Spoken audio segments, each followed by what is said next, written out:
Pasticcio greke me mish të grirë dhe beshamel po përgatit për sot.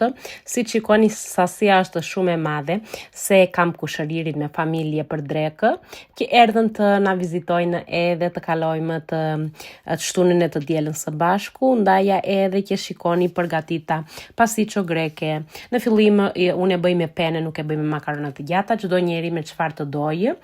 Pasi shtroj makaronat i hedh një çik djathë të grirë, mishin e grirë, edhe tani sekreti im është që tek mishi i grirë nga lartë unë hedh edhe një 2 saplak me beshamel, saplak e themi neve, garush dhe thoni si të doni, që të lidhet e gjithë pasticcia bashkë. Pastaj ja hedh penes të tjera, edhe nga lartë mishin e grirë, beshameli në fund. Beshamelin unë e bëj 1 kile me qumësht, do 5 lugë miell, i trazoj, i vendos në flak duke i trazuar vazhdimisht që të më mëngjiten, edhe pastaj kur e kam heq nga flaka, i hedh një vezë, po unë i hedh vezë beshamelit, po të doni mund të mos i hidhni, një çik gjalpë, aramyshk, kripë, piper, edhe djathë të shkrirë, këto i hedh.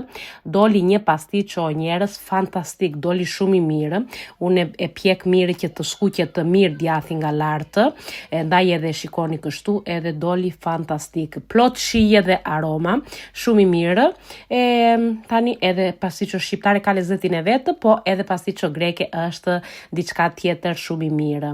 Të kaloni bukur!